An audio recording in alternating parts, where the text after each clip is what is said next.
what more could we have done to have warned you? The scary part is we really, to this day, have no idea how many people are really hurt and still sitting in silence. For everything you read on the forum, there's probably 4 or 5 stories that I've been told or sent to me on a regular basis, even today. That's why when a lot of people say, oh, we've taken care of it, everything's good. I was like, I'm still getting stories, guys. The question we have for them is, what if it was your kid or your grandkid? Your butt would be in a car or on a plane the next day going, what in the world is going on down here? No one has taken responsibility for this thing. Nobody in this entire scandal has said, it's on me, the buck stops with me.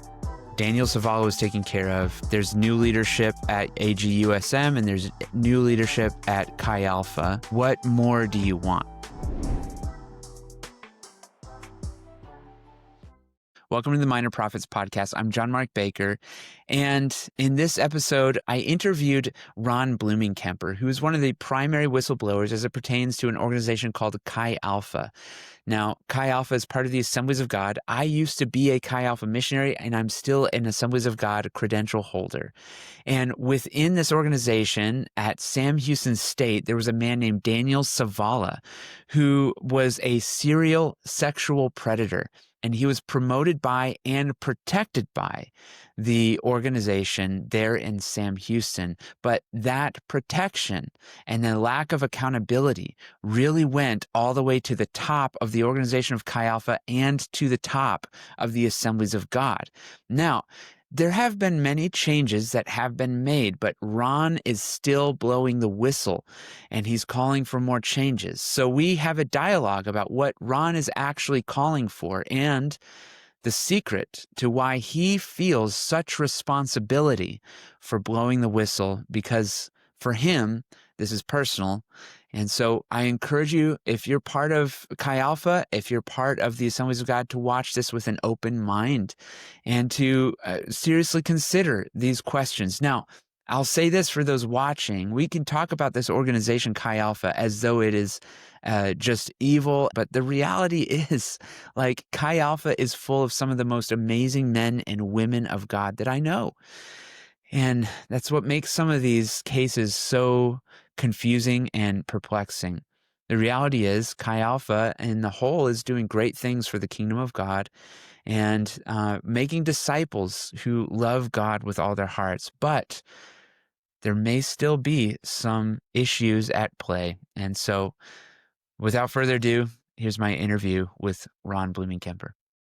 Ron, thanks so much for joining us. And thanks for having me. Yeah, man.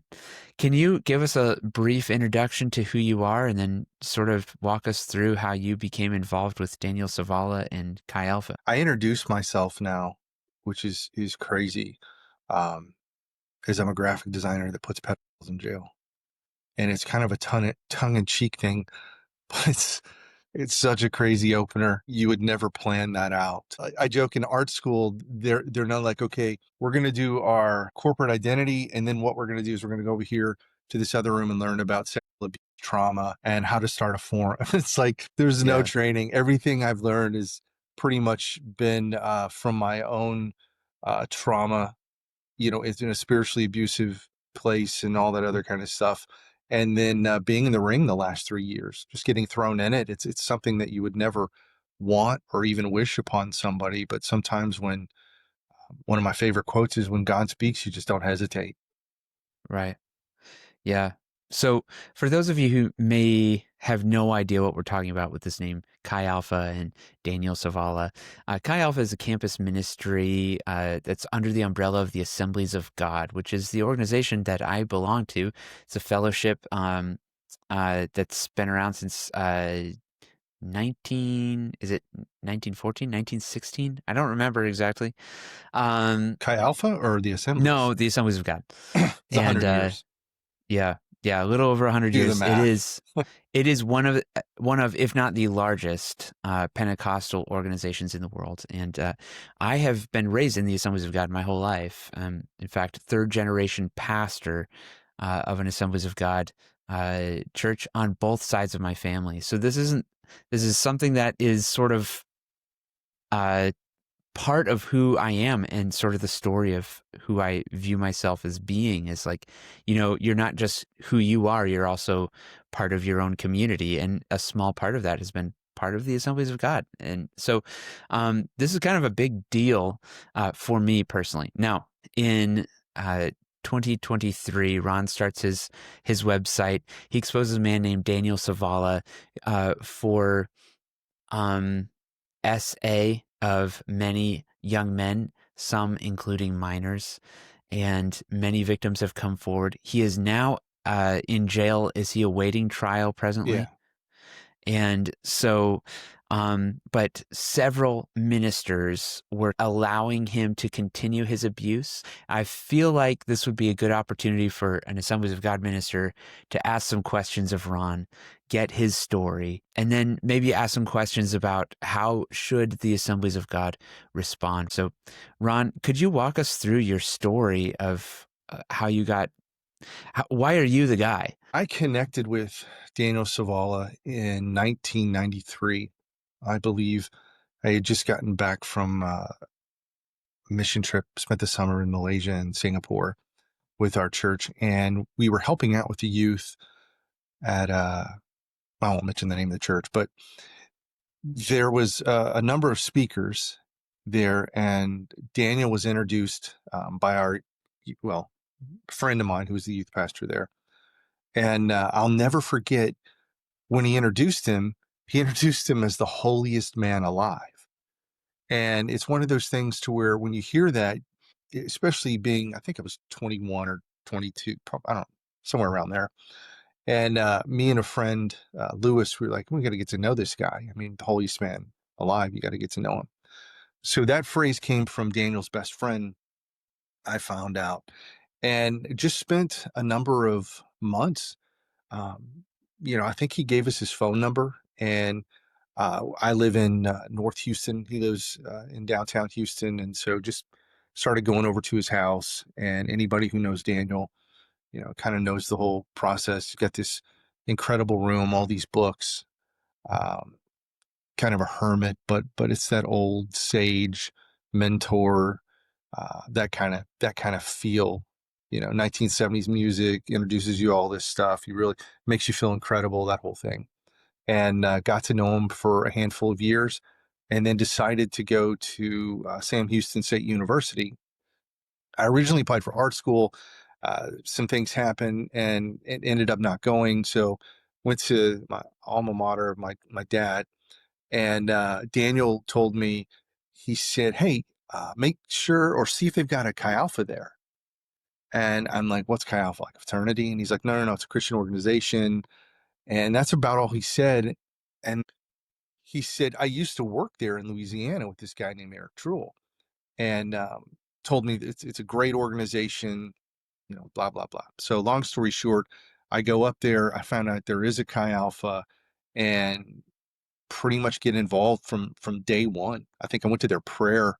Me and another friend went to their prayer breakfast or their prayer thing that day. And that's kind of how I got involved with Chi Alpha. So that's how you got involved with Chi Alpha, was through Daniel Savala. So then Yeah. you go to Sam Houston State, you bring Daniel Savala there. Is that right?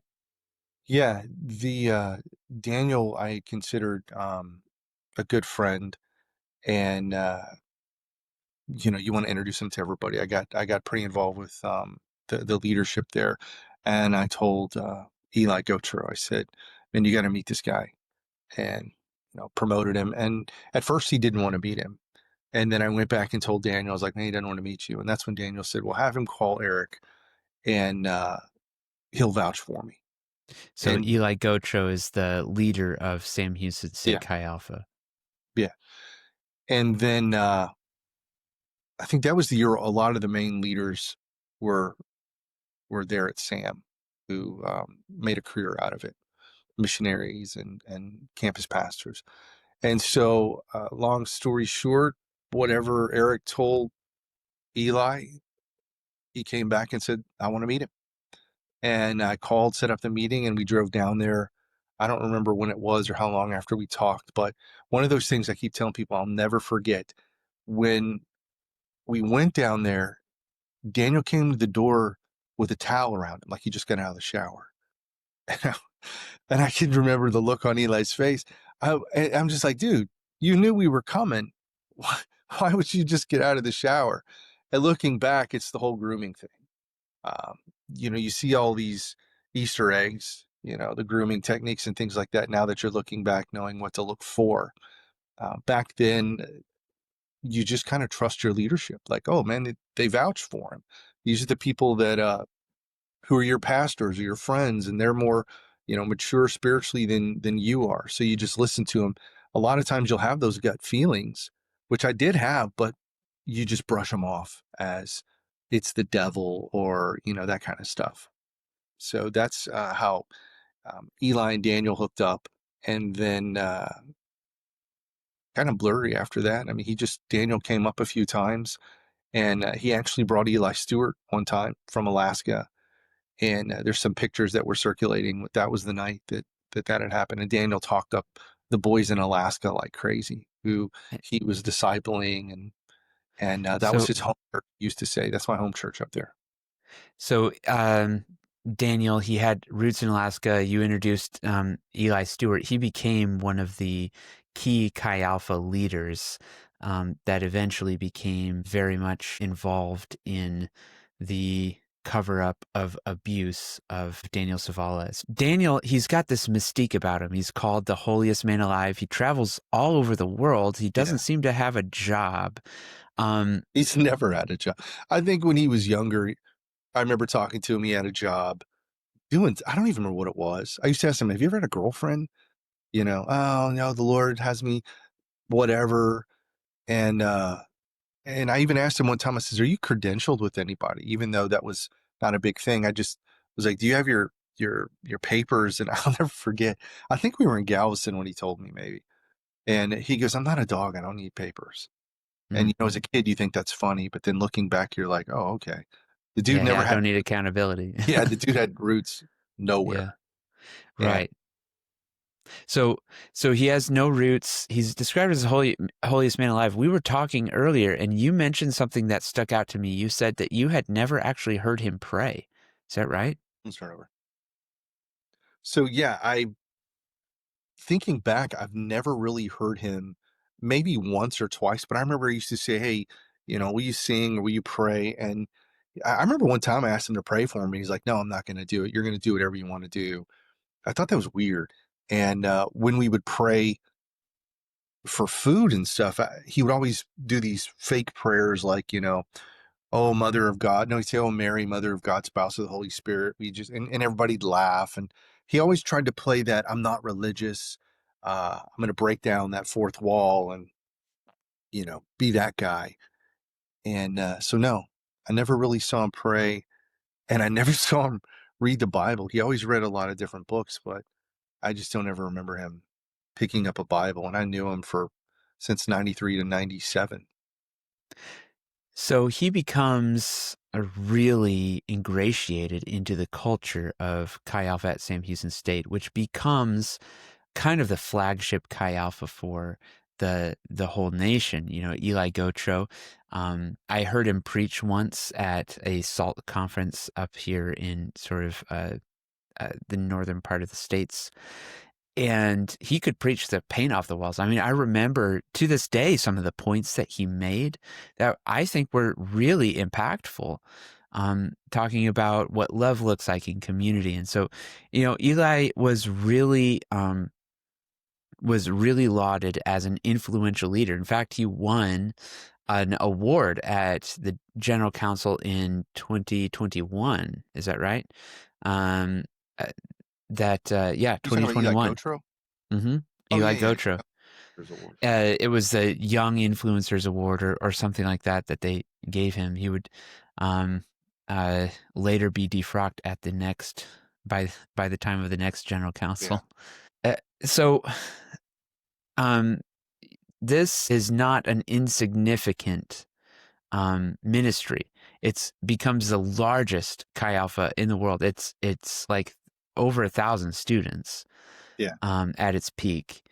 And they credit Daniel Savala with being kind of the spiritual secret sauce that makes this whole thing run. You were telling me about this like family tree of Chi Alpha with Daniel at the very root of it, right? Yeah. Yeah. There was somebody that I get stuff sent to me all the time. Um, I've never really asked for the majority of it, but this one thing they showed me was a family tree. And that's kind of how all this stuff started. You would talk to one person, they'd give you a handful of names, and then you go on Facebook and you'd work those names and ask them, do they know anybody who's been hurt? So when I got this family tree, I was blown away. There has to be like 500 and something names on it. And it's not everybody who's been in small groups, it's all the small group leaders. And I actually have it on the back of my door. I had it printed because one of the things we're doing is I'm going down there, a commitment that I really feel strongly about is making sure everybody has a chance to share their story, or if they don't want to, then get any kind of legal help or counseling of any kind. And it just broke my heart to see this. And I know the narrative has always been, well, from the top, well, Daniel had influence in a few people's lives. Um, that kind of story you saw in the emails. You look at this family tree, he's the base of it. And you're like, wow. And then if you look, people who've been hurt, sexually abused, it's all over the tree, and Hmm. and so it really goes to show it wasn't just in one stream, like Daniel's group. It's all over the map. And the scary part is we really to this day have no idea how many people are really hurt and still sitting in silence, or don't want to come forward, because when you're dealing with guy uh, abuse, I've learned is they think it's embarrassing. Um, the average age is like 52 or in your mid to late 50s before they even come out. By that time, the statute of limitations run out. You have no justice. And the crazy part about this whole thing was some of them were minors when they were groomed and hurt, but I think the majority of them were groomed as minors and then weren't hurt until they were 18, 19, 20 years old. So Hmm. it's a different uh, civil and criminal suit. So, so what's the nature of what Daniel would do? I mean, how is he abusing people? The biggest thing would be, and if you don't mind, I'll go back and kind of how I severed ties that led up to that. Um, I was dating a girl who I I say the love of my life at that time, and you're 20. It's funny looking back. You're like, God, we were so young. I wanted to marry her, but Daniel ended up, and I would tell him everything, things we were doing, and he ended up talking me out of going out with her. And like an idiot, you listen, even though you don't think you're an idiot. You think, oh, I'm obeying my spiritual authority and blah blah blah, all that crap. And I realized it was a mistake later, because what happened was, I don't remember how much time later. I know it was when it had to have been a semester or two, but we had these code words. Anybody who has been around Daniel, that he would teach you that masturbation is okay, or don't worry about it, just relax. And that was actually our code word, relax. So with me, he'd be like, hey, have you relaxed today, or are you going to go relax, and that kind of stuff. So we were on the phone one time and he says, man, you look stressed, and or whatever he had said. And he says, you know what, it'll help. I was like, what? He goes, if you come over and we can masturbate together. I was like, are you freaking kidding me? Uh, and I don't know if he thought he had me. Looking back, I was very much groomed. But the thing to me was like, I was just in shock. I'm like, you're kidding me. So that was really that catalyst moment for me, when he started pushing me out of the group. My relationship with him pretty much tanked. I think I was too stupid, naive, really, to understand the severity of what that was. But I had some of the Chi Alpha guys coming and saying, "Hey, Daniel's talking, smack about you," and I was just like, "Yeah, I don't really care for him." I only told a few people. None of them at Sam. It was actually a guy who's my pastor now and another friend of mine.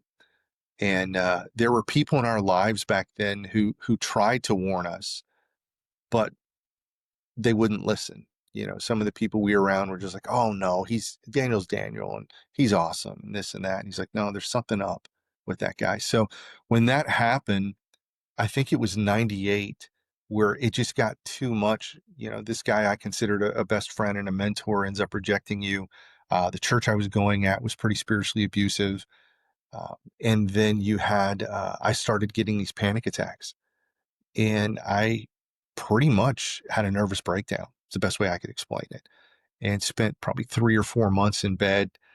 I developed agoraphobia and all these other kinds of things. I couldn't even leave the house. So it was pretty bad for a while. And it got to the point I finally, got healed and decided I'm going to pursue my dream as a graphic designer, and I went to the Art Institute of Houston and then never looked back, graduated Best of Show. And that's kind of it. Never thought about really Chi Alpha again. I still kept in contact with some of the guys who I considered friends. So you leave Chi Alpha, you never look back until one day Daniel comes up somehow. Like, how did that Yeah. happen? So after I left, I still kept in touch with some of the guys who I considered pretty good friends. And I don't remember if it was 2007 or 2008, somewhere around there. I went back up. They were having some conference with a guy that I really liked. And then it was in 2012 that I took a friend of mine, I believe it's Christmas time, because they were showing these videos of these skits they were doing. And I'll never forget. So I go in and they're literally introducing me as, "Oh, this is Ron. He's the guy that brought Daniel to Sam Houston." And you're just kind of like, what are you telling these guys? It's kind of weird. It's like, I guess he had become a legend. And a little bit, to backtrack a little bit before that, I believe I don't remember, it was 2005 or somewhere around there. I I bumped into Daniel's one of his family members at this church, and I asked, how's he doing? Blah blah blah. I got his phone number, and I just thought, I'm going to go over there and talk to him about all that stuff. It's been years. Just kind of confront him about what's going on. So I literally drove over to his house and parked in his driveway. I called him and I said, "Hey, I know it's been a while, but I'd like to talk to you about some stuff." And I asked him if he'd come outside, and he said, "No, I'm in for the night." And I'm like, what does it even mean? And then he gave me an excuse. He said, "I don't have my makeup on." And I didn't realize he was wearing makeup at that time. And I was like, that's weird. And so that was it. That was the last time I ever talked to Daniel. And up until 2012, when I went to this event where it was rocking then. Like I said, I don't know when the height of it was, but they had filled up the top balcony in one of the AG churches up there, and they played a video of Daniel with this kid in his room. And I don't remember what the content was, but the place went wild. I mean, everybody knew who Daniel was. And that's why I laughed when they said, "No one knows who Daniel is." I'm like, you're kidding me. I was there. I saw the whole thing. Right. And my buddy and I, we noticed some red flags, some things that Eli Stewart was saying. I remember he was saying, "You're going to go home. Your parents aren't going to understand what we're doing up here." And we're like, "What is it? That doesn't sound good." And there were some other things that we saw. They don't really get into it, but it just was this weird vibe. And so that was about it. They never told me that Daniel had just been arrested or he's going through trial or none of that stuff. Yeah, I think it was December 2012. And here they're introducing me as the guy who brought Daniel, and they don't even share any of that stuff with me, which it was about a year later. I was working for an HR company here in the Kingwood area. And my old pastor's wife, we were sitting at the same table, and she leans over and she says, "You need to Google Daniel Savala and Sitka, Alaska." And I was like, okay. So I look on my phone, and the first thing that pops up is, you know, Daniel sentenced to 90 days in jail. And I'm like, you're kidding me. And the first thing I did was I called one of the guys who was a campus pastor here in Houston, and pretty much asked him, "Oh my God, you know about this?" Yes. And then I called the Sam Houston campus pastor, who was a friend of mine, and his conversation, it just kind of blew me away, because he was like, "Ron, we don't see this the same way you do." And I was kind of like, "Well, how else do you see it? I mean, the dude's So convicted." so you said he's 90 days in jail. 90 days in jail for what exactly? He molested, I think it was 11 or 13 counts of child molestation, with, I think, 2 victims came forward. There were a lot more, I found out later. But and that's one of the things that I did after I talked to the campus pastor. I believe it was I get the timeline kind of messed up. As soon as I knew, I believe it was after I talked to him, where I said, "Okay, they don't believe he did it. I'm going to do my own research." So I called the district attorney in Alaska. I even called the reporter who wrote the story, and I said, "Man, tell me the backstory on this." And he's like, "Man, there were a lot of people that came forward. They just didn't want to be on the record." And so I knew that there was something there. But the reason I knew that they were telling the truth is because he tried to do something with me, Right. and I rejected it. So I had called, we were at this golf tournament. It was when the pastor's wife leaned over. And so I called the Sam Houston pastor at the time, and I said, "Dude, did you know about this?" I'm literally calling to warn him. Like, I'm thinking, in my head, I'm like, there's no way these guys know about it, that Daniel's gone off and done something. And so I'm just going to warn him. And he says, "Yeah, we know about it, and we don't believe that he's guilty." And I was like, "Are you kidding me?" And he says, "No, well, Eli Stewart was one of the boys up there, and he has a very different story than the boys up in Alaska." And by this time, Eli Stewart is kind of a big shot in Chi Alpha. For those of you watching, there's 2 major leaders down in Chi Alpha in Texas, and they're both named Eli. Eli Gotro, the leader of Sam Houston State Chi Alpha, and then Eli Stewart, who sort of was an understudy of Eli Gotro, and then Yeah, went and planted Chi Alpha at Texas A&M in College Station. yeah. And I've learned, I don't think Eli Stewart had a degree. Mm. And I thought one of the things you had to do to be a campus pastor, but he was pretty much a shoo-in because of Daniel. I mean, And he Daniel was, had been talking this guy up like people talk Daniel up to us. and he And came from Alaska. He was one of the young men that during the time that Daniel was involved in some of these activities. So the conviction for Daniel in Alaska happened in 2012. The abuse that he did. What was the time frame for that? he was abusing those boys in the early to mid 90s. Okay. So that's the sickening part, is I was in his room when these boys used to call all hours of the night, because I'd spend the night with Daniel.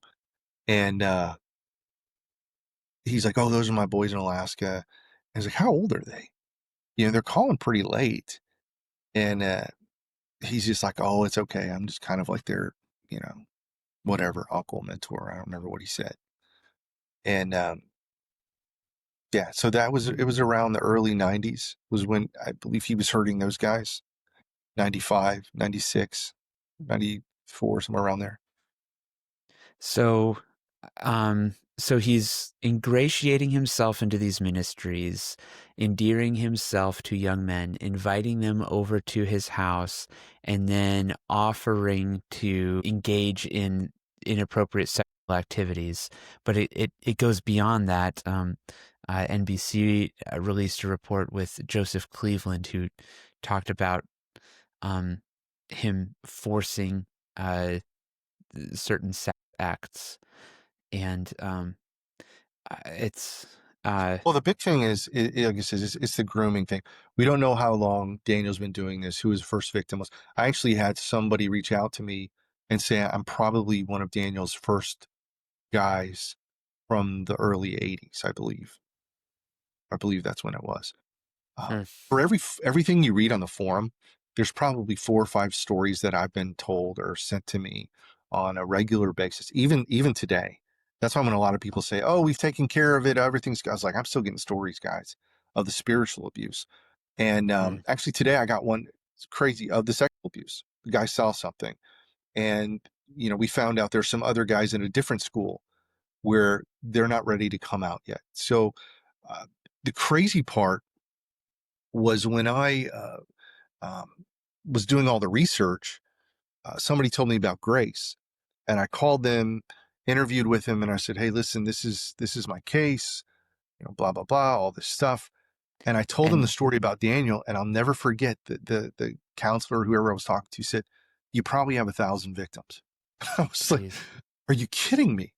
Like that's a part-time job to hurt that many people." And he goes, "He's been all over the world multiple times, and we've actually found, I know of one or two from another country."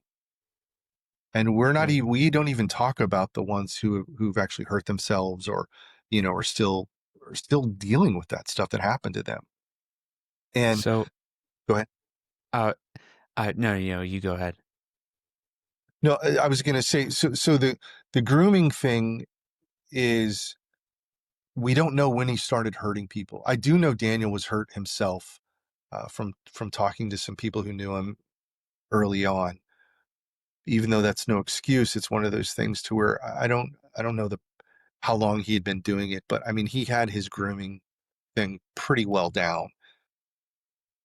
So, what was the draw of this guy? Like, why did people want to be around him? What did he bring to the table that made so many leaders? Because he became sort of the guru of all of the student leaders at Sam Houston State, this enormous Chi Alpha. So, there are so many, even now, ministers within the Assemblies of God that have gone through Daniel's house, Yeah. and then the matriculated influence that he had throughout not just Sam Houston Chi Alpha, but broader Chi Alpha culture. I lived here in northern Michigan. I had never heard about Daniel Savala until your thing came out, but a lot of the OG Chi Alpha guys, they all knew who this guy was. What gave him that kind of gravitas? It was the mystique of pretty much each generation uh, turning him into a an idol. I mean, Right. that's the best way you can put it. Where it's like playing telephone. By the time you get to the third or fourth generation, Daniel is this, um, walks on water.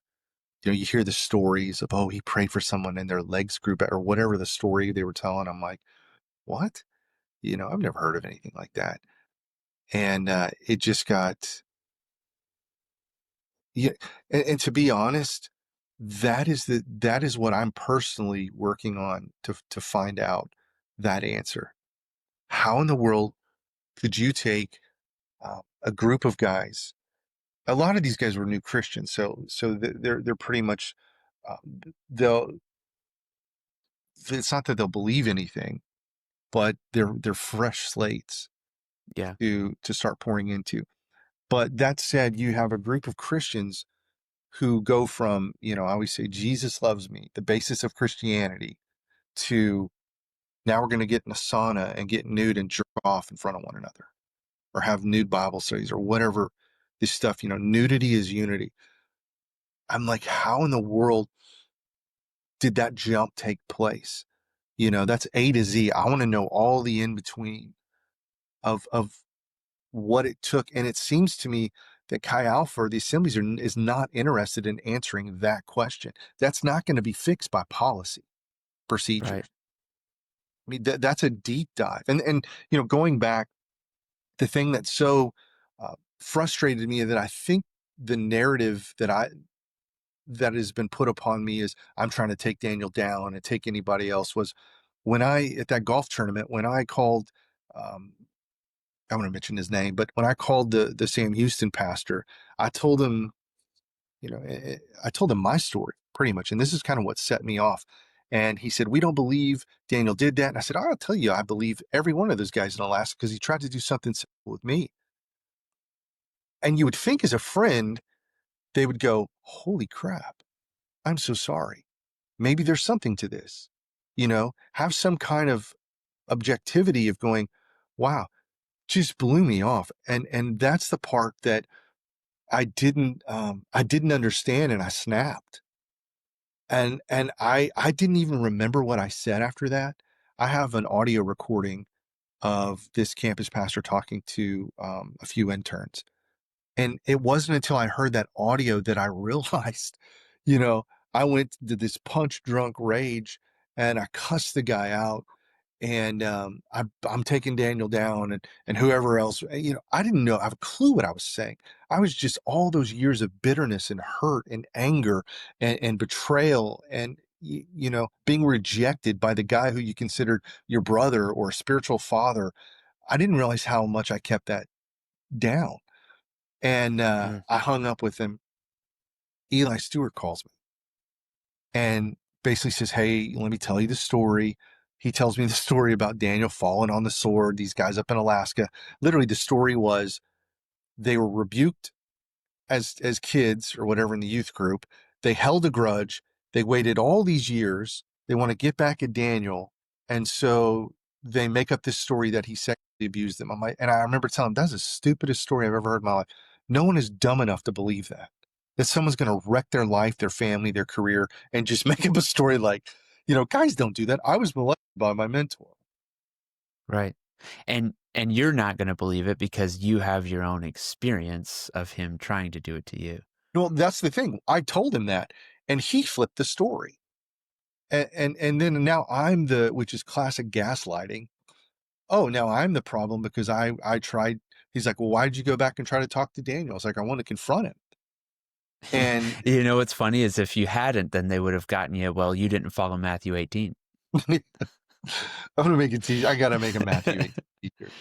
Yeah, Right. it's like Matthew 18 is this one-way street, and we have Matthew 18 that to death, where Yeah. I've actually We do went to. Matthew 18, step 1, and then step 2.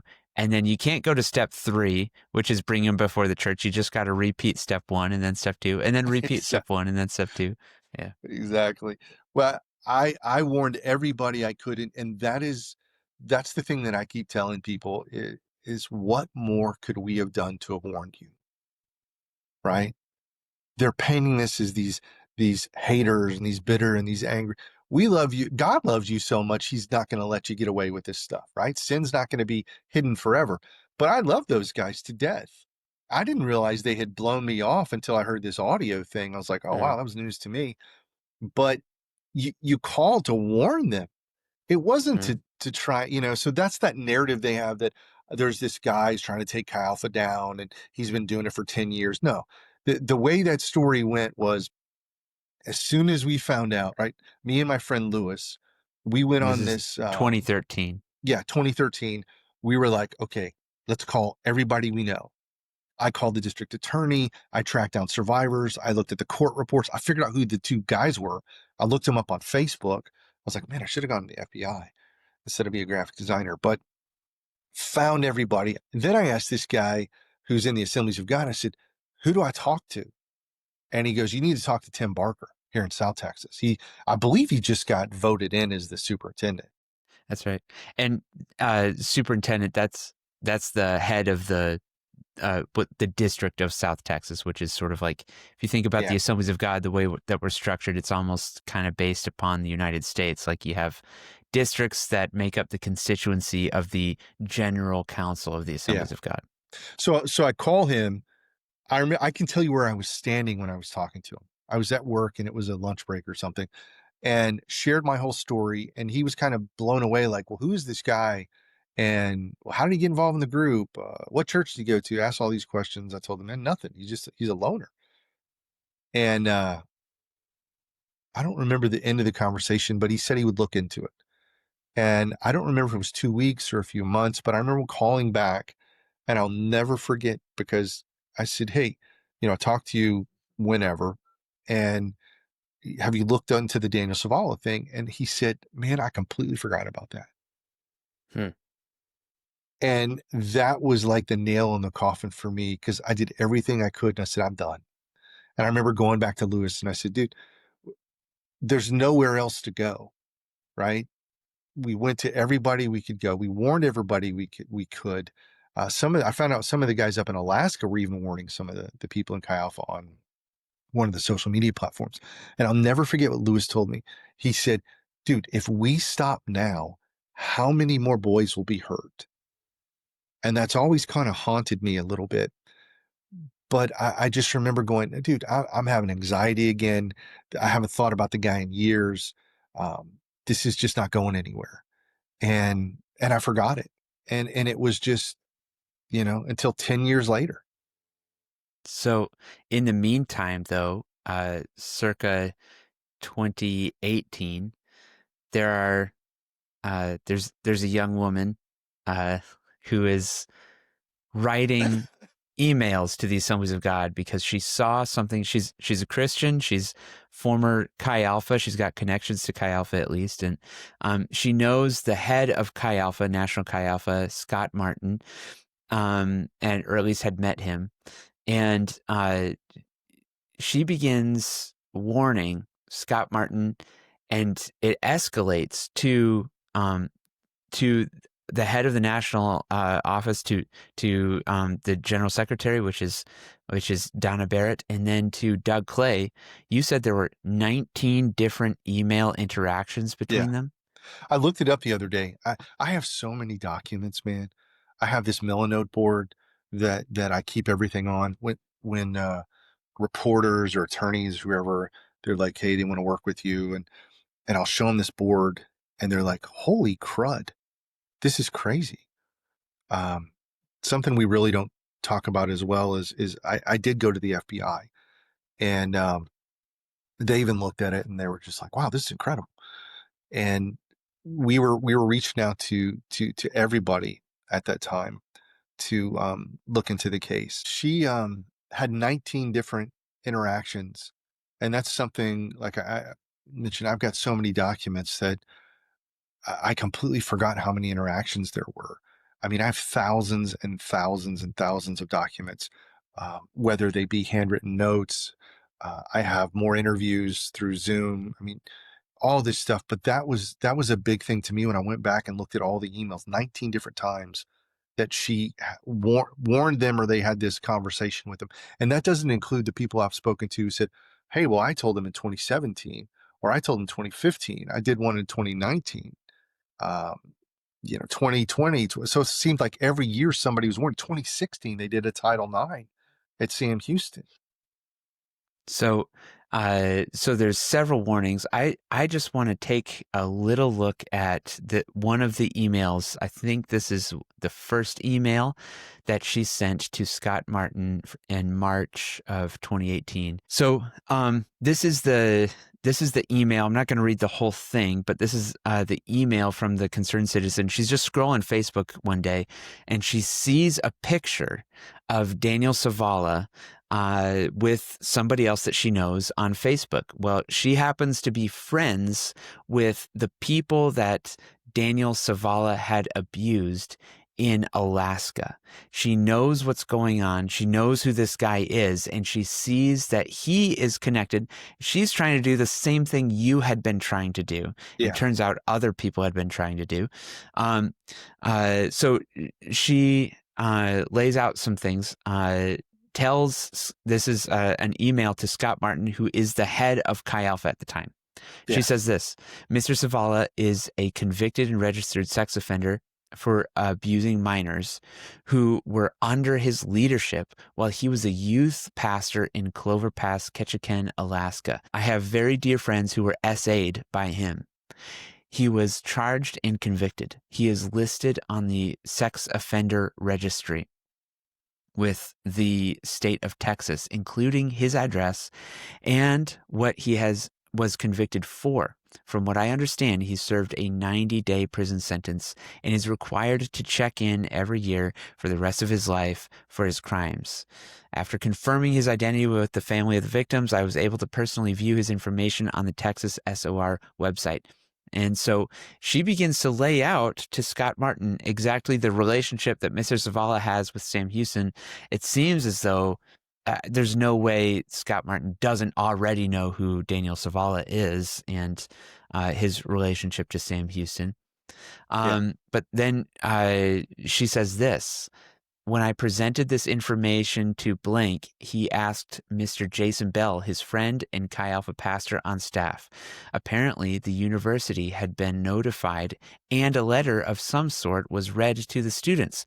Subsequently, students were no longer encouraged to spend time with Mr. Zavala since his conviction, which was in 2012. While I do not doubt this information, I still have several concerns as it appears Mr. Zavala continues to be a revered figure in Chi Alpha circles. Blank shared that he has been having visits there with Mr. Zavala for the past almost 20 years and was unaware of his convictions. I have an Instagram post from 2014 where Mr. Zavala is being quoted at a Chi Alpha staff meeting.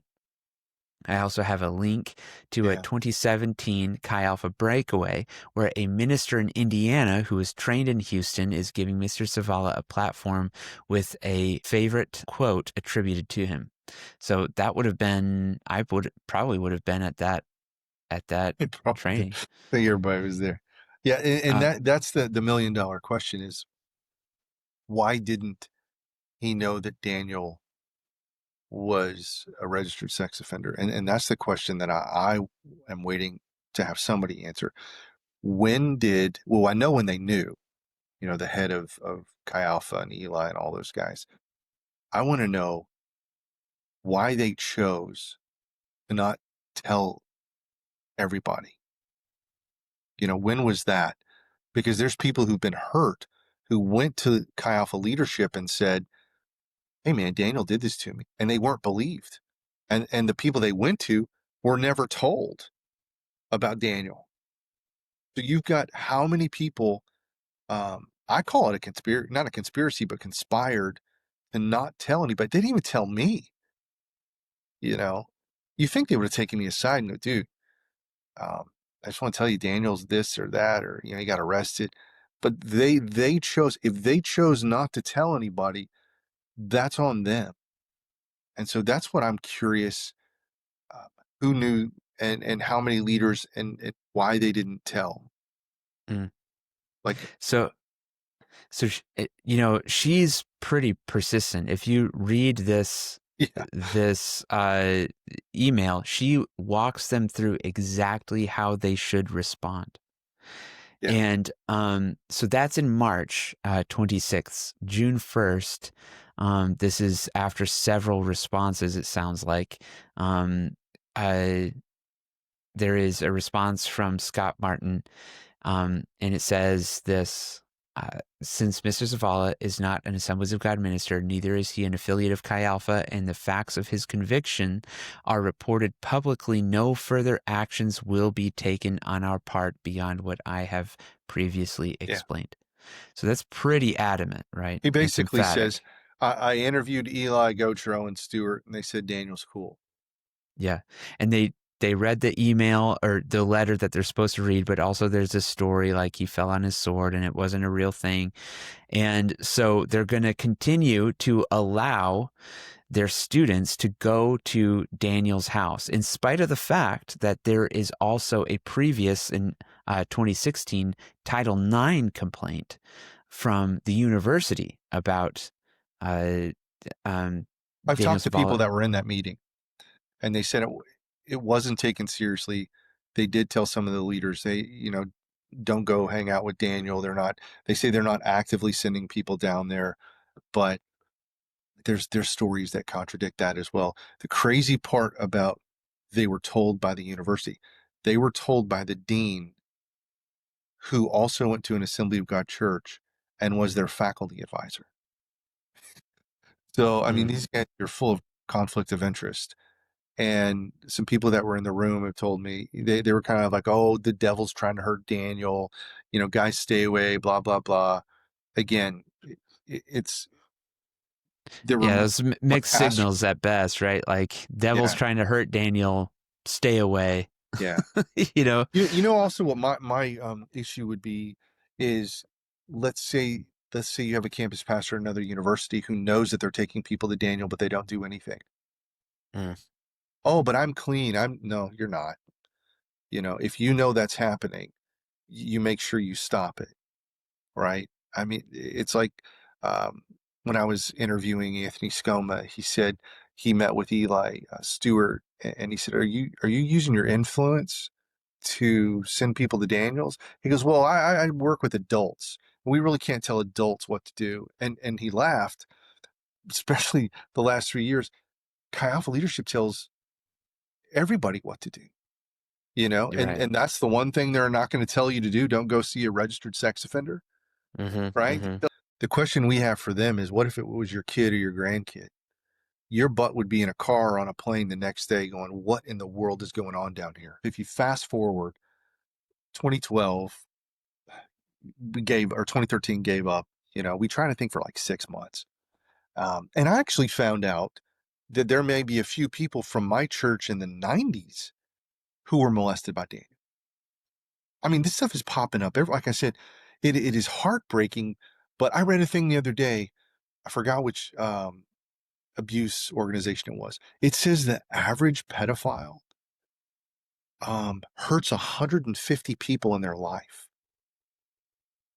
I was like, you're kidding me, right? And here you got Daniel, who has a new crop of people every semester, right? I mean, it is a smorgasbord for this guy to groom and hurt. And he groomed people not to just molest them. He also groomed them to be the people that said, "Oh, I trust Daniel. I'd put my own kids around him." See, there's two types of grooming. He knew who would tell on him. He pushed Lewis out, early on when Lewis and I used to go to his house. He'd say all this crap about Lewis, and I was like, "Oh, well, no, blah, blah, blah. I don't like Lewis, blah, blah, blah." Well, Lewis had a lot more discernment than I did. And it's one of those things where you're like, oh, man, there's two focuses of grooming so that people can say, I've never heard anything bad. And that's where the letters that they wrote to the judge for his leniency were basically saying, I'd have Daniel around my kids. You're like, oh, my Lord. But fast forward to 2022. It's ironic that my friend, one of my best friends, he's my pastor now, but back in the church I was going to, he was a missionary in Africa. And he had some warnings about Daniel, and even told our pastor at the time, no one really listened to him. And it reminds me, I think I told you the story of the Trojan horse thing, where the story that never really gets told is there's a priest that throws a spear up against the horse, and it sounds hollow, and he begs everybody, let's investigate this before we bring it in. The Greek legend, they end up killing the guy. And that's what this guy, my friend and pastor, his name's Mark, I believe, did back then. He was the guy. I mean, everybody like kind of blames me for doing this. I tell Mark, I was like, you're the guy that started all this. In 2022, we had a men's group. We got invited by this guy to go to some dude's house. Well, he has a bunch of kids in Chi Alpha. I didn't get to go, but he comes back and he calls me that night. He goes, "You're not going to believe this." I'm like, "What?" He goes, "I just went to this dad's house and all these Chi Alpha kids there from this university." And he goes, "They're promoting Daniel Savala. They're even talking about building him a home, working on his website, all this stuff." I was like, I'm going, he's a registered offender. Who's stupid enough to, do they not know? And he goes, "You better tell the guy who invited us." So I go and I tell him.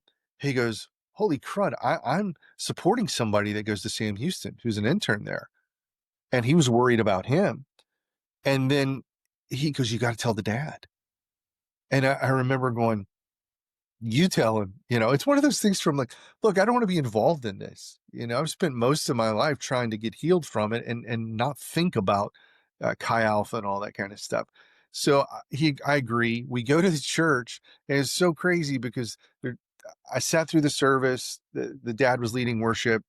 After the service, we come up, "Hi, this is so-and-so, blah, blah, blah." How do you open that, right? How are you like, "Hi, my name's Ron. Hey, your mentor and the people that under, did you know he's a registered sex offender?" And I said, "Did you know Daniel?" He goes, "Yeah, yeah. He was not his mentor, but he was something. He knew him in the 80s."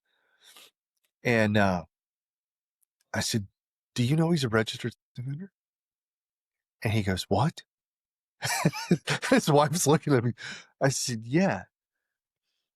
And it was, you could see, was kind of that unbelief. I sat in the car for 2 hours and talked to him to try and convince him that he was. Then I spent the next 3 months going to this guy's office, basically saying, we found one survivor so far. And this is the thing that he said. And I went to a church also, a friend of mine's church, and they kept saying, well, we need to find more people, more victims. And I was like, why? Even if it's just one. But that was the thing. So he finally believed me, and he's like, you need to call Scott Martin. I'm like, you call Scott Martin. I don't got no skin in the game, man. And he ends up calling him.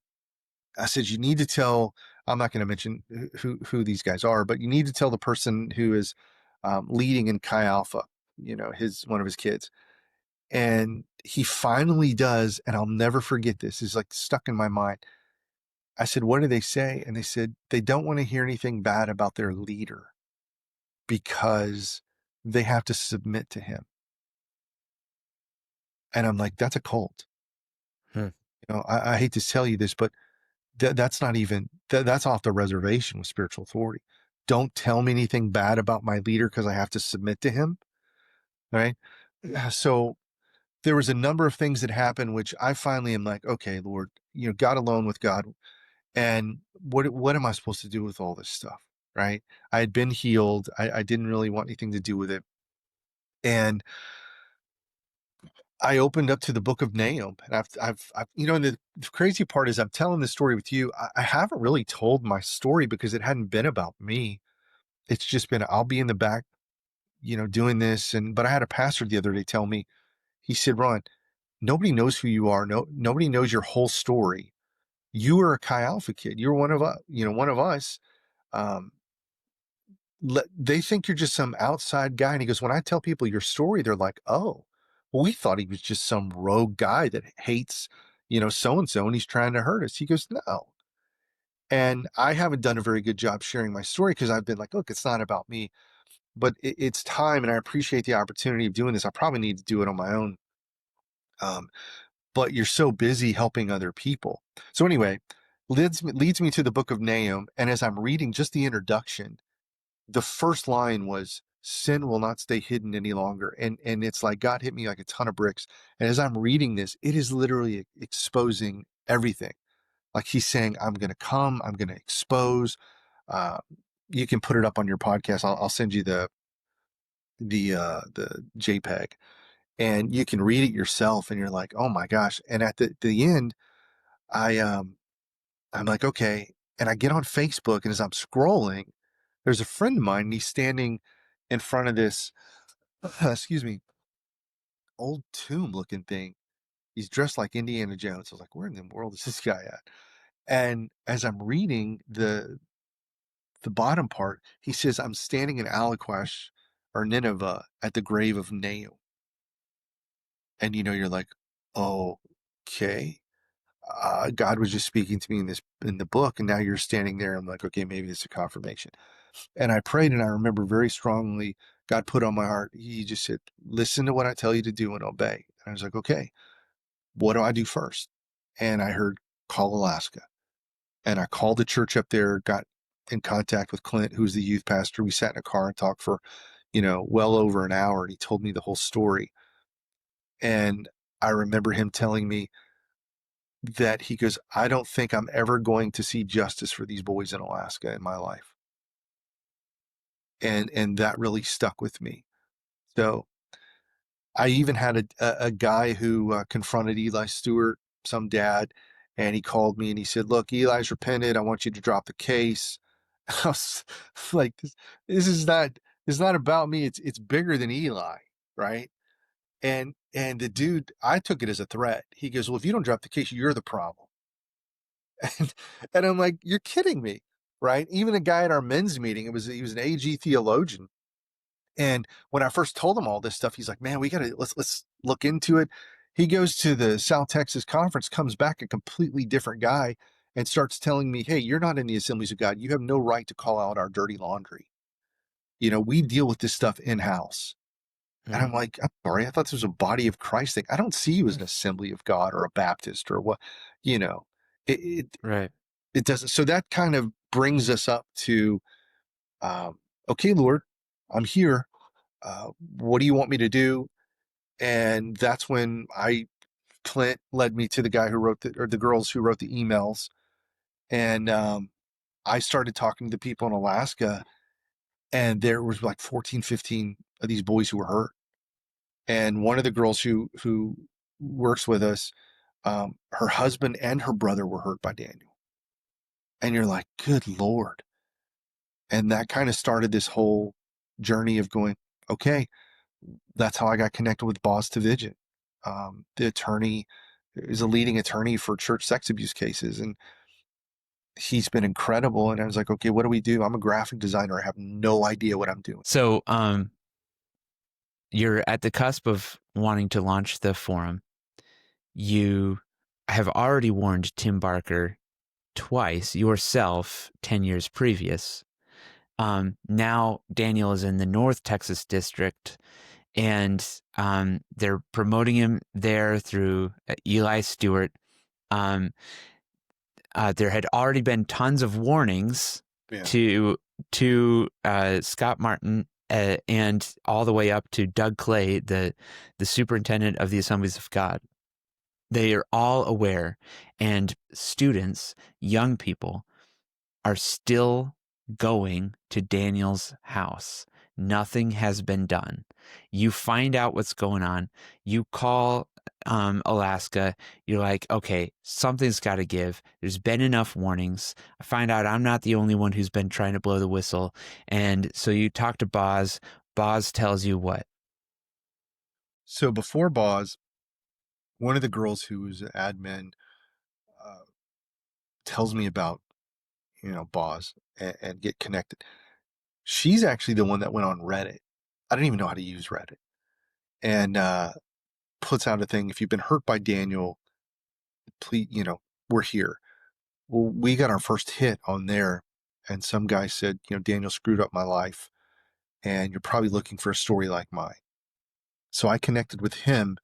And then when I'm also talking to another friend, he said, I know the guy who took the victim to the Title IX. I was like, okay. So I got connected with him, and it became this, like, we only found really two people. And those were the two cases that when we did get connected with, Boz referred us to an attorney who wrote a letter to all of the universities, and we had just those two cases. So I have no idea. I'm like, Boz, how many people do you think are out there?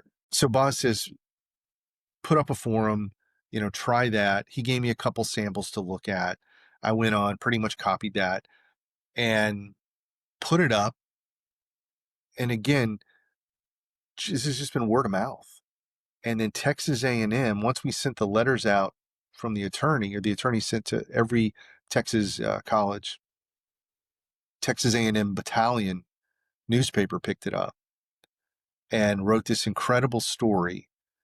Hats off to him. And then Christianity Today picked it up after that. So we went from, and that was in April when we launched the forum. So we went from probably a couple hundred page views a day. And when Christianity Today picked it up, it was like 50 to 72,000 page views a day. And it was completely overwhelming. Number one, because we were having to pay per page view. And I joke about this, is like, we were actually accused, I've heard of saying this is attorney sponsored and it's being paid for. I was like, no, this is coming out of our pockets. And we weren't taking donations or anything like that. So that's how the forum pretty much launched. And from there, it was pretty gangbuster, I guess you could say. A few people came out from Alaska, told their stories. The main guy actually told his story. Then 3 or 4 of the other Alaska guys told.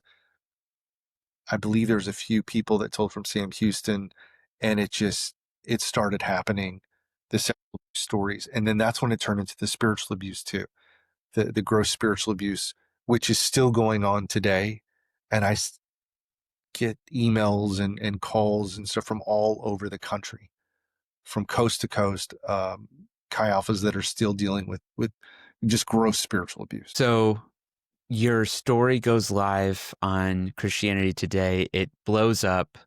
And then suddenly there's action, where before Scott Martin said no further action will be taken. Now there's this huge story. It becomes publicly exposed. Now suddenly there's something that happens.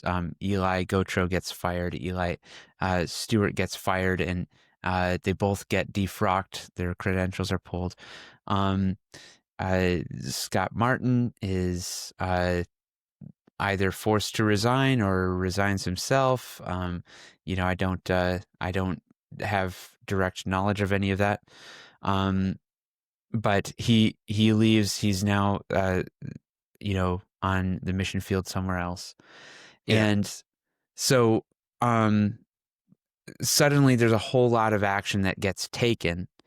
And the only thing that changed is, well, I guess two things. One is there's more victims that have come forward, and now it's publicly embarrassing for Chi Alpha and for the Assemblies of God. And so now action is being taken. One of the things that I've heard from some AG people is that, hey, the AG did what was right because they didn't know that there were so many victims until the story came out. I guess there's a few questions there. That one is like, it was your job to investigate that. You should have looked into it. And you can say we did the best we could. In fact, Donna Barrett, she just came out with a response at General Counsel, where she said sorry for people who were hurt, but then said that there was an internal investigation launched by themselves. They hired a lawyer to look into this. They were tasked with doing this at the previous General Counsel, which is a mistake I made on the first video that I said. I said that Donna Barrett was responding to NBC's reporting. This report was 2 years in the making since the last General Counsel. So, but she launches the investigation, hires an attorney to go and look, will not produce those documents to people like me who are everyday Assemblies of God credential holders. And evidently, I have to take her word for it, but evidently the lawyer that they hired cleared them of any wrongdoing. My question is, if it was your kid at that school, you had been warned for 5 years, and then you said, well, I did everything that I could do. Turns out for 5 years, your kid had been being abused. You were warned multiple times that this was a danger and you should have looked into it. Can you look into the eyes of that kid and say, I did nothing wrong? I had my lawyers look into it. Yeah. It still blows my mind. Is number one, the fear that is within this group. I'm not Assemblies of God. I did attend a few Assembly of God churches, and I was actually a co-pastor for a college ministry in Humble at one time, led worship with another one. And then I wasn't even the Assemblies of God when I was in Chi Alpha. I was going to a non-denominational church. But the thing that blows my mind that I've heard these last 3 years is the fear that people have of coming out and telling their story because they know they're going to be retaliated against. And I'm always like, you do realize this is supposed to be a Christian ministry, and you're afraid of telling the truth or sharing your story. That's crazy. I've been called everything from the devil to, I heard on this one audio that somebody high up in Chi Alpha said, oh, it's just the spirit of the Antichrist coming against us. And I always say, look, because people say, oh, we didn't know we were deceived. Well, first of all, if you're a shepherd, it's your job to know. There's certain criteria that God gives you. One of them is discernment. It's not perfect, of course, but shepherds know what wolves smell like and look like, right? And so you got the holiest man alive who was a freaking devil. And then here God says, I've had enough. I'm going to come clean this place up because he loves us so much. And you're fighting that, calling that the Antichrist. So when God comes in and basically says, I love you guys enough. It's that old saying, you can't pray God shake everything that can be shaken, send revival. And when he does, you start rebuking the devil. we love these guys enough that we're trying to warn them. And then we turn around and get sued. We're slandered. I got kicked out of a conference for talking to some Chi Alpha guys that I went to see who they were going to vote for. I wasn't planning on being seen. It was up in the balcony, and I got kicked out by the superintendent's wife. And then I get a call an hour later that says, "Oh, word on the street is you went after her and she passed out in the foyer." I was like, "What are you even talking about?" And I recorded the whole thing, which I record everything if I'm out in the public, because I know that the stories seem to get twisted, right? And so my thing was, the forum, you hear all the time, people are saying, "Oh, well, it's done no good." And I know last time we talked, there was a Sam Houston, I think he's a co-pastor or something like that, that was literally telling interns and leaders, do not go to the website. There's nothing good that's going to come of it. It's just people airing their grievances. Never mention Daniel's name. Never mention Daniel's crimes. They spun it in a way where the dude was checking off every box of what a high control group is. And I'm like, think about it, if it wasn't for the forum, we've had 6 people arrested so far. That doesn't include Will Robinson. Dozens of people have been fired or dismissed. There's civil lawsuits. I believe Joseph Cleveland said in one of his testimonies, which I've asked him for the names. Of course, they're not going to give them to me, but they found over 50 people who'd been sexually abused at Sam Houston State. And you're like, good Lord. And you think that the assemblies would want to be like, okay, let's figure out what's going on. Instead, they NDA people, right? And that happened in the North Texas district That's happened. too. I've heard stories of NDAs. They're NDAing everybody to shut up and don't say anything. I heard one of them, some of the NDAs are 25 years long. And now with Trey's law passed, that we were, doing that, where you can't use an NDA to cover up sexual abuse anymore. It's null and void, and that's retroactive. So if there's anybody watching this that was like, "Man, I had to sign an NDA, I was sick," go get you a lawyer right now. That thing it should be null and void. I don't want to give legal advice, but that's the law of the land in Texas. And you're just like, and then you're looking at these, the John Doe cases where they're like, "Oh, we're being transparent, we're doing everything we can," and then you look behind the scenes and they're not producing documents. They don't want to go to depots. It's like, guys, you're saying one thing with your mouth, you're doing another with your actions. So I think that brings us to really from the Assemblies of God point of view. All right, I'm an Assemblies of God minister. I believe that the world is better with an Assemblies of God that reforms. Chi Alpha right now, as it pertains to their personnel vetting and as it pertains to various aspects, protocols as it pertains to spiritual abuse and various things. There's a lot of training that they're doing. There's a lot of things that they're doing. Daniel Savala is taken care of. Eli Stewart and Eli Gotro are gone.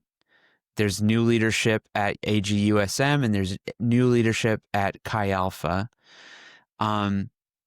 What more do you want? So the way I look at this is this: they have a culture problem, right? They really, from a brand standpoint, kind of what I do, I would say they have a trust problem. Is their lack of transparency, their culture of fear, all of this stuff. And then what I've been told 100 times, and I'm sure you've seen it as well, there's no repentance. You cannot fix something that you cannot even name. It's like going to an AA meeting. You have to stand up and say, "Hi, this is my name. I'm an alcoholic." If you can't even stand up and say, "Hi, we're the Assemblies of God, we failed," right? That's like Christianity 101. So this isn't a PR problem. I keep telling them this is a sin problem. So step one, if you ask, what do you really want? Well, do what Jesus said. Repent publicly. No one is taking responsibility for this thing. I mean, you got the people who they dismissed. They don't think they're guilty. They're back in ministry, some of them, starting churches, or they're back on campus or what. Nobody in this entire scandal has said, "It's on me. The buck stops with me." And that's supposed to be Doug Clay. That's supposed to be Tim Barker, Galen Conch, the leadership, I was told that the entire AG is set up in a way that they have all the authority, but none of the accountability. There's no responsibility. And you saw that with those emails. They just Right. kept, Yeah. like the Spider-Man thing. It's like, what do I do if there's a problem of SA at a Chi Alpha campus? Well, I called the pastor and they're not doing anything. So who do I call? Well, I called National Chi Alpha. Well, they're not doing anything. So who did I call? Okay, well, I called the national office, the general secretary. We emailed the general superintendent, Doug Clay, and they say, well, you've got to talk to the district. So we talked to the district. They're not doing anything. And it's sort of this round robin. If you're ever like on a phone tree and you're It's trying true. to talk to management and you're like, who do I talk to solve this problem? And they're like, let me get you to my supervisor. Oh, Yeah. that's not our department. And that was sort of the challenge that the Assemblies of God was presenting to those who were trying to bring accountability. Yeah. To quote the great Will Ferrell, I feel like I'm taking crazy pills. I mean, this is like, what is going on, right? Step one, repent publicly, no spin. I dare you to release everybody from their NDA. I'm not talking about the victims. I'm talking about everybody. Let people speak. That's what I kept telling some of these other guys. I said, you're in a Christian ministry that will not allow you to speak the truth or get on social media or answer any questions, right? There has to be accountability, which leads us to the independent, objective investigation, right? That South Texas did, which we've learned now that was not an investigation. What it was a pretrial, probably, allegedly, or whatever word you're supposed to put in front of that, case to where they went in to try and find the people to fire. Do you think they investigated the leadership? No. Well, It, they had the law firm that investigated them is now the law firm defending yes. them. Yeah. The independent investigators are now your defense attorneys. So Mm-hmm. this was never about an independent investigation. This was about covering your butt. And then you spend $1 million on it, just about, from what we're told, or you can look at their books. And they said they were going to release it, but now we're like, okay, let's see the report. We weren't even interviewed, right? We didn't even get interviewed. We begged these people to interview us. One of the victims didn't even get interviewed. And And this what's is the crazy, report that Donna Barrett commissioned, or was that it? wasn't Donna Barrett. This one was just Tim Barker's, I believe, Okay. or the South Texas. I think the North Texas did one. I want to say some churches did their own independent investigations, and then maybe, Their own internal investigations, you yeah, mean? they're not going to ever release that unless they're made to release it. And I think that's what maybe these John Doe 1 and 2 case that we're following. But I'll send you a link. You can send your people to see what a real investigation actually looks like. So it goes to like step 3. So now you have this, we're asking for transparency, right? So remove all negligent leaders. Like you were saying, the leadership change. I joke about it. All they did was move the crayons around the box. It's the same leaders. Oh, well, now you have this guy. Well, that was a treasurer of this. Well, now you move the training director into the national director. He's on the same team. It's like you're on the team that all this broke under, that no one trusts anymore. And they're saying, oh, we're fixing it. Well, nobody knows what you're doing because you're not sharing anything. I was begging some of these guys, like when I talked to a few of the I think it was the Chi Alpha leaders and one of the national, whatever he was, I don't remember what he was, operations manager. And I said, why does that guy still have a job? That's the biggest spiritual abuser on the forum.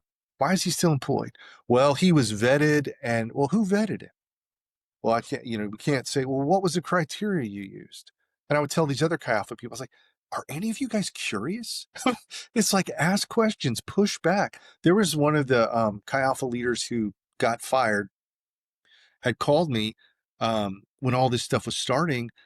And I asked him flat out, he goes, we just believed Eli. And I said, none of you guys were curious enough to get the other side of the story? I'm like, have y'all all been groomed to a place where you just shut up and believe leadership? Well, has anybody looked into if there were any any victims from Daniel Savala's time with Eric Truel in Yeah, Louisiana? yeah, I know there were. I found some. Hmm. They don't, like I said, a lot of these guys, they don't want to come forward. They have their lives, they have businesses, they're moving on. Um, Again, this is a huge thing. That's why we want to work with legislation to raise the statute of limitations, have a look back window so people now can come out, because silence, I should say, you have to have accountability to really get justice, right? But we haven't found all the survivors. We haven't found all the predators in there. They're still trying to silence survivors. They tried to NDA the North Texas case. We know there's still victims, and we can tell you right now, there's still leaders who are spiritually abusing people. I got this today from, uh, I posted something on our Facebook page. If you guys want to follow the day to day, go to XA Lions Den on Facebook. And it was something where one of these fourth generation Assembly of God guys goes, "What more do you want them to do?" Um, and this other pastor read it and he sent me this. He said, "I've been in the Assemblies of God my whole life, that third or fourth generation." He goes, "I could write a book on fear and control," because the original post was, "I've never seen anything of fear and control issues in the Assemblies of God." And he said, "I'll say it till I'm blue in the face. This wasn't a procedural scandal. So procedures and policies are not going to fix this. It's about a culture that allowed this to occur and to be covered up by leadership for over a decade. They want to sweep away the cobwebs. I want to kill the spider." And he's like, "I'm not saying they haven't done anything. Some changes have been warranted, but again, it's not the spider. There's been no repentance." And that I think he nails it, is because you cannot move on if you will not name what the real issue is. The issue is not, firing a few people or Daniel Savala. They always say he wasn't credentialed. Well, that's even worse. How in the world did you let him in there for 35 years under the radar to groom and molest whoever he wants at will? Well, there's a reason. So there was a reason that they had affiliation. So that word affiliate, he's not Chi Alpha affiliated. If you were to serve along with Chi Alpha, you had to affiliate every year. And so that meant that you were trusted to work with students under the Chi Alpha banner. And if you weren't an affiliate, then you were not supposed to be working with students with Chi Alpha. Yeah. And so when Scott Martin in his email said Daniel Savala is not affiliated with Chi Alpha, we can't do anything. Actually, that's sort of the reverse of what the affiliate thing is for. The affiliate thing is for if you're not affiliated, you do not work with Chi Alpha students. You do not do stuff with Chi Alpha officially or unofficially. Yeah. How much control can they have over Daniel Savala? Very little. How much control could they have over the people who were sending the students to Daniel Savala? Very much. And Yeah. Well, that's it, the it, issue. yeah. And like I said, the move on thing, it goes back to where, you know, you can't move on from sin without repentance and accountability, right? Right. Like I said, this has nothing to do with a bunch of bitter, angry. I mean, that is such a tired, lazy argument. Oh, they're trying to cancel us. It was like I remember there was a assault thing where I believe it was Eric Truel who was asked a question, "Hey, from a campus pastor, we're getting called a cult. I don't know if I trust my leadership. What do you think we should do?" And his answer was pretty much, "Let's get more people who understand the internet and algorithms, and let's put up more videos to talk about how great we are." And I remember someone yelled from the audience, "You didn't answer the question." And I said, "Look, this is not cancel culture, right? These are Yeah. consequences that I don't think any of these guys have ever been pushed back in their life." And I always like to say, David um, had consequences. Saul lost his kingdom. Uh, the whole story of Eli. He didn't remove his sons. He just enabled them. So he lost his priesthood. And and that's my whole thing. Is I'm just like, guys, you can't move on by putting a Band-Aid on the rot. So Ron, you're saying this isn't cancel culture, this is consequence culture. You're calling for more consequences than what have been brought out. Some people are like, okay, well, the people who are involved are fired. What more consequences do you want? Um, what are the consequences you're calling for? From what I hear others say, again, I always kind of just say, look, I'm an advocate. I really don't have any skin in the game if the Assemblies of God or Chi Alpha falls or successful. Like I said, ours, my motive is just trying to find people who are hurt and to advocate for the families. And, what do you guys want to see? The thing that I hear over and over, the biggest consequence is you've got to fire everybody that knew, was on the email and didn't do anything. You have broken trust. I keep telling people, if you want to make a difference, stop waiting for Springfield, right? I thought more people would have stood up, been like, oh my God, what I found out is they don't know. We talk to pastors all the time in this area who are Assembly of God and go, did you know this is going on? I had no idea. And now they're getting angry because they're like, wait a second, they lied to us. They said this was this, and that's not what's happening here. So the leadership has failed, and I don't know how deep their bench is with yes men that will not, like, who holds them accountable? It's not their golfing buddies. It's like, who holds a church accountable? It's the people in the pews. It's guys like you. Hey, listen, I'm a credentialed minister. If I want to change something, I'm like, man, you could get 50 of your guys and go to one of the conferences and says, we're not leaving until there's some changes here, man. You're making us look bad now. Like one pastor said, I got Assembly of God on the side of my church, and I got people coming in going, oh, are you that church with the this and the that? And he goes, I'm tired of fielding questions like that. Right. So that how, when they say they've changed something, to me, I'm always like, look, no one's repented. No one from the executive team has been fired. There's still a culture of fear. There is no investigation that's been released. It just kind of goes down to that. And when I tell people, the kind of final word was, look, the only reason Daniel is in jail and any of these people have been fired, the only reason, and I had somebody from the national office tell me this, I think it was a couple people, but they were on the inside and they said, I don't think they're there anymore. So the only reason real reform or is even started is because of the forum, the survivor speaking out, the lawsuits, and the media. Right. The AG has had to be forced to do the right thing. Now that should tell you everything, what we're dealing with. If you have to be forced as a Christian organization to do the right thing, now you've made your lawyers your Lord, and you're doing everything they're telling you to do. It's like the AG is saying, look, with the same leadership in place, they're saying, trust us. This time it won't be a mess.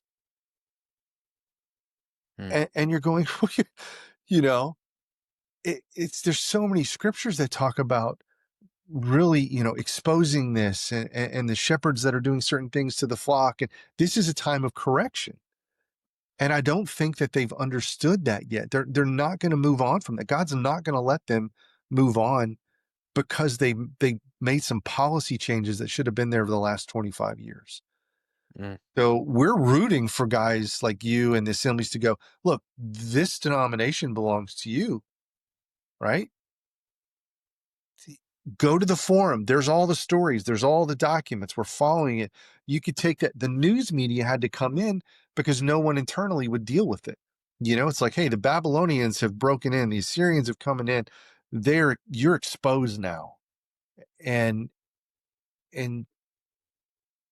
the world is watching how the church responds to this.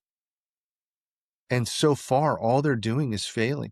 So if your leadership is doing that consistently, it's time for new leadership. The truth is, it's not the people still. Even though they should go, somebody's got to be brave enough to fix the system. Or the next crop of people who've been groomed for, 3 generations are going to go in there and do the same thing.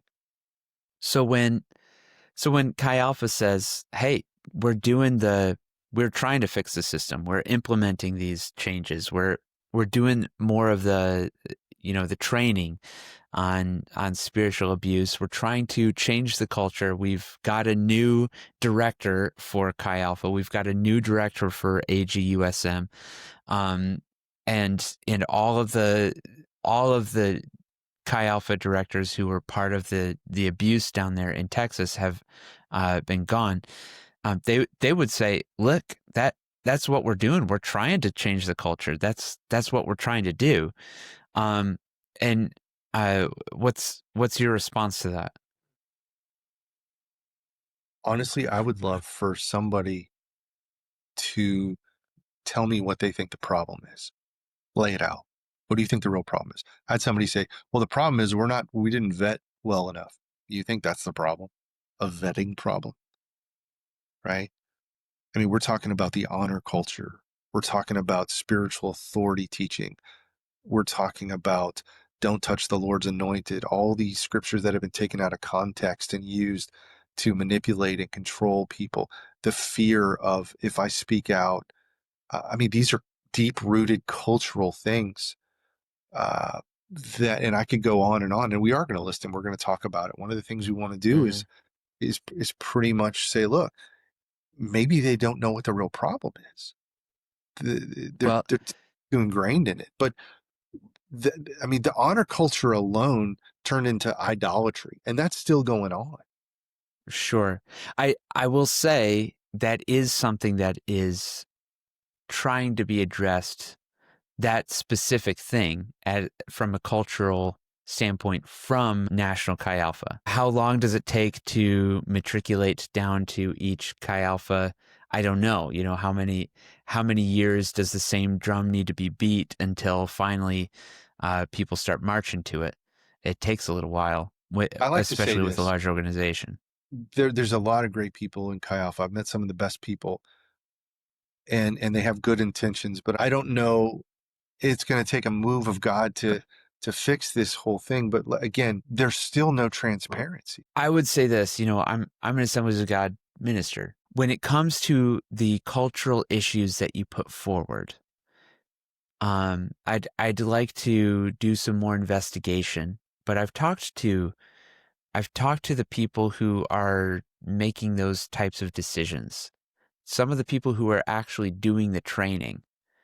And it sounds like National Chi Alpha leadership at this point are very eagerly trying to attack the cultural problem. Um, How do when they it attack the cultural problem when they've been a part of the culture for 25, 30 years? What well, their life has changed overnight that now they have this incredible discernment. They have the tools to fix it. Um, I think to truly fix this, you can't do it within the assembly. I think you need outside help. Just like I think mm, Ray needs to come in to investigate, mm-hmm. or an outside. You cannot investigate yourself like they did in North Texas. Oh, we did an internal investigation with our team and we're all good. Well, really? Again, it goes back to the story of Eli. Who's dumb enough to believe that? Right, You know, right, they're not going to be able to fix it. It's not that you're saying, oh, you're a terrible person. It's saying you need help outside of the system that to me is the thing that you're like, this should be common sense. right. You know, And you don't that goes to the trust issue, right? Because it is yeah, the outside third party investigation that is totally transparent, that's trauma informed, yeah, it's not going to expose victims, which was, I'll say it, the excuse that Donna Barrett gave for why she was not going to release the report that their lawyers did. Um, yeah. and all, you know, so I'll, I had a that Sharpie. I was trying to grab it. Well, I want to do a new campaign. We're going to send all the executives a Sharpie and basically do a little mini video that says, here's how you redact names, right? yeah, Go that whole yeah, process. Look, it, they're not being authentic. It is so blatant for those on the outside looking in. We're rooting for you guys to stand up, and I know it's hard because it's mhm, going to cost you something. It's going to cost probably your right, community. It's going to cost money. It's going to cost your retirement. It'll cost something to stand up and make this change. Um, yeah. And that's what I believe the culture we're in right now is this whole thing that God's doing, not just with the Assemblies of God, but all over the country, exposing this stuff, is it's showing us who we really are and what we really believe. Right. And it seems to me that this is really the crux of the matter. It's regaining trust. It's good. I think it's Yeah. great that Chi Alpha is doing training, trying to improve their cultures, trying to. I think that, I've talked to these people that are involved in National Chi Alpha, and they're good people. Um, I think that they really love God, and Nobody's they questioning. wanted, I don't think that they're yeah, bad. right. And I know that they're wanting to do. I know they're wanting to do good. But the question is, for me, it seems like they need an outside, independent, transparent investigation, guideposts, or grace to come and say, here are the problems in your culture. And they could even be doing it like, hey, here's all the changes you made. These are good changes. And they might be reaffirming you, but it would be a transparent process that everybody could trust. These people don't have any interest in preserving the Everybody inside of denomination. the system has skin in the game, Right. right? That's why companies bring in outside consultants.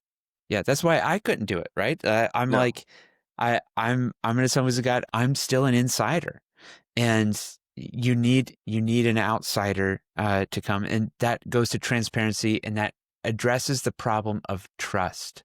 Yes. Um, we, if you want the Assemblies of God to do well, if you want the Assemblies of God to grow and to be healthy, to be a blessing to the kingdom of God around the world, as it has been for the 100 years of its history, if you want that to continue, you have to call for increased transparency. It comes down to an independent third-party investigation into not just National Chi Alpha, but all the way through up to the national office.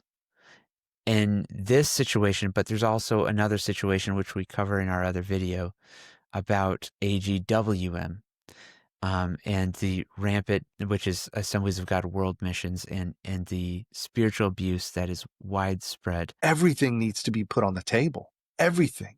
Staff, training, you name it.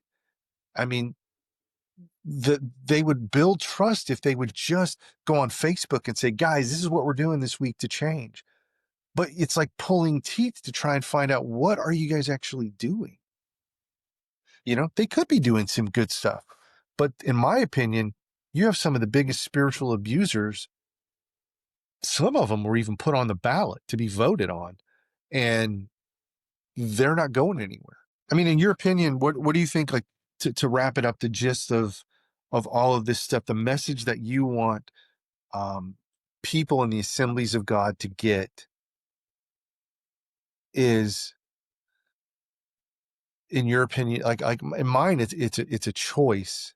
It's either, not to say I'm complicit, either I'm going to stand up and demand transparency, demand we rebuild trust.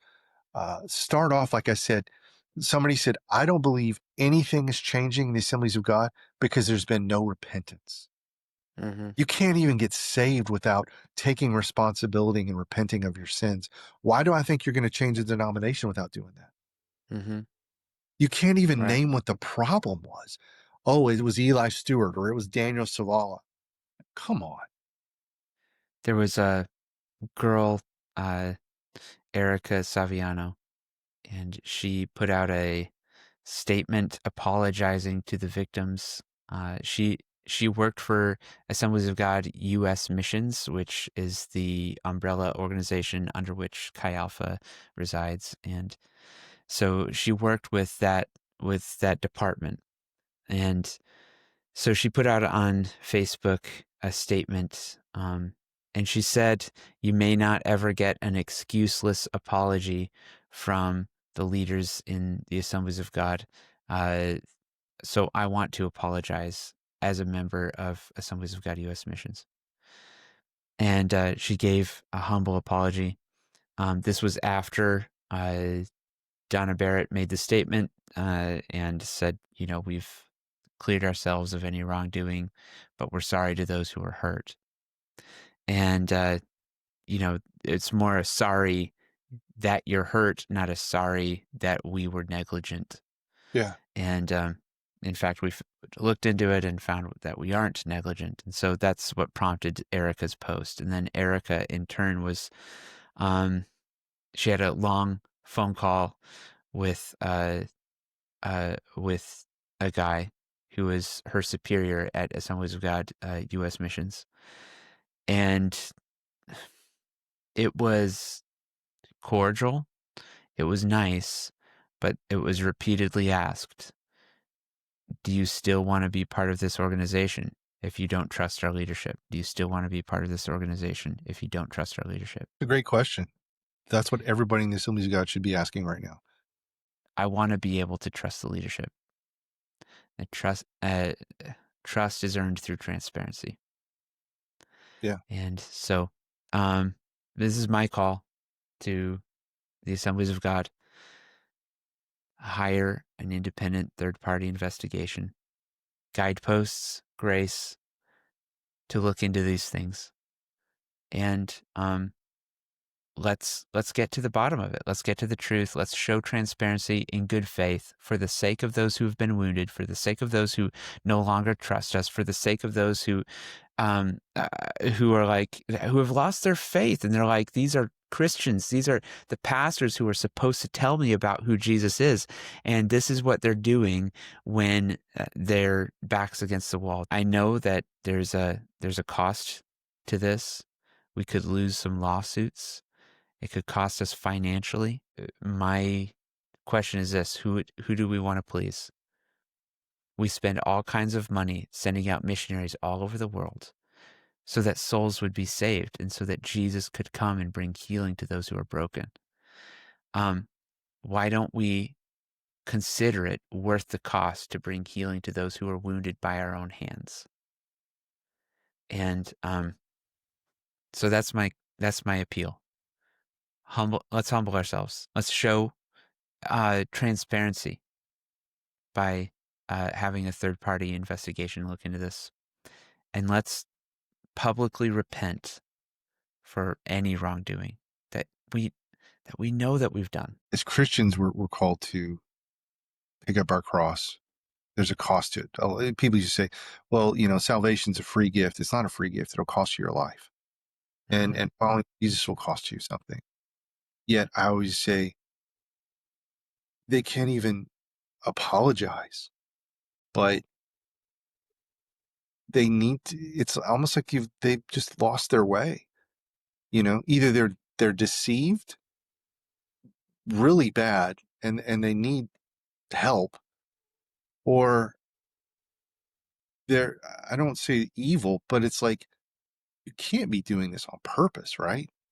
Mm. And I've realized from talking to enough people, the system is set up this way to protect the institution. It's set up to protect the 99, and who cares about the one, Mm-hmm. right? We got bills to pay. And that's where I think things have gotten off. You have to bring it. Like I said, I don't have the answers on how to fix. That's up to the Lord. And I know there's a process. There's still in the exposure, and then it gets into what I call the Nehemiah phase, where you're rebuilding the wall. You're rebuilding on a healthy foundation. And then how do you find those healthy groups? I know they're out there. Ron, thanks so much for being on the podcast and sharing your perspective. And for those of you watching that are Assemblies of God, I guess my call to you is let's raise our voice for accountability and for righteousness. And so to those who were victimized by the Assemblies of God, as an Assemblies of God minister, I want to say I'm sorry. I'm so sorry. Please do not allow the actions of my denomination to taint your walk with Christ and to ruin what is supposed to be the best gift that we can ever receive in life. And I pray that you find healing, reconciliation, and that those who hurt you are truly held to account as well. And so, Yeah, we invite everybody, XA, Lions Den, share your story.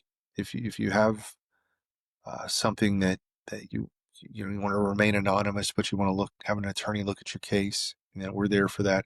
We're going to be here for the long haul until God says stop. But our